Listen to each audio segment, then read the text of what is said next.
அவங்களுடைய கோரிக்கைய கேட்குறாங்க. ம். அவங்க கடல்ல இறங்கி போராட்டமோ, அவங்க வீதியில ரோட்ல பண்ணி பார்த்தாங்க, முடியல. அடுத்து அவங்க கடல்ல கவன ஈர்ப்புக்காக பண்றாங்க. ம். அவங்கள போய் போலீஸார் அடிக்கிறாங்க. சொல்றாங்க, அடிக்கிறாங்க. ஆமா தானே?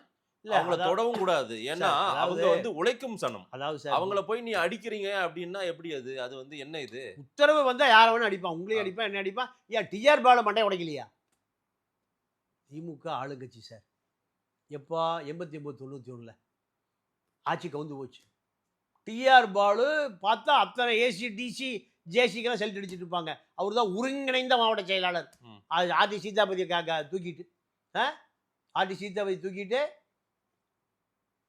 டிஆர் பாலு தான் மாவட்ட செயலாளர். ம். ஒருங்கிணைந்த மாவட்ட செயலாளர். ஆட்சி கலைச்சிட்டீங்களான அறிவாலயத்துல ஒரு 500 தொண்டர்களோட போய் சாலை மறியல் எங்க? மவுண்ட் ரோட்ல. மவுண்ட் ரோட்ல. சார்ஜ்! யாரு?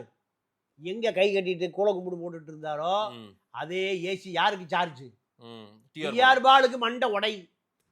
இதுதான் ஆளு. அப்போ என்னன்னா, நீங்க எமர்ஜென்சி பீரியடுல இவர்கள பூரா ம்.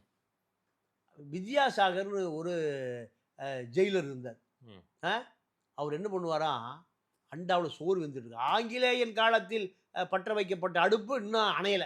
எல்லா ஜெயில்லயுமே. ஏன்னா, ஒரு நேரத்துக்கு 2000 பேர் சோறாக்கணும், 3 நேரத்துக்கு 6000 பேர் சோறாக்கணும். அடுப்பு தீ இருந்துட்டே இருக்கும். ஒரு பெரிய பக்கெட்ல மண் அள்ளி கொண்டு சோத்துல கொட்டிருவாராம். ம். யாரு? வித்யாசாகர். வித்யாசாகர். ஏன்? நீங்க அவ்வளவு இடைஞ்சல் பண்ணியிருக்கீங்க பொதுமக்களுக்கு.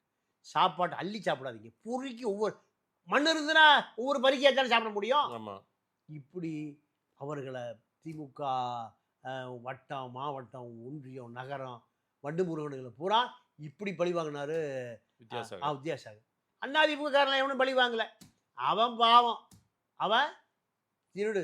திமுகவுல எந்த அ அ அமைச்சர்களும், எம்எல்ஏக்களும், வட்டங்களும், மாவட்டங்களும் போலீஸ் ஸ்டேஷன்ல கட்டுப்பாட்டுல வச்சிருப்பான். அதிமுககாரன், ஐயா எட்டையா பார்த்து செய்யா. ஏன்னா எப்போ இருப்பாரே தெரியாது. எப்போ அவர் பதவி காலியாகும்னு தெரியாது. அம்மையார் ஜெயலலிதா காலத்துல. ஆ ம்.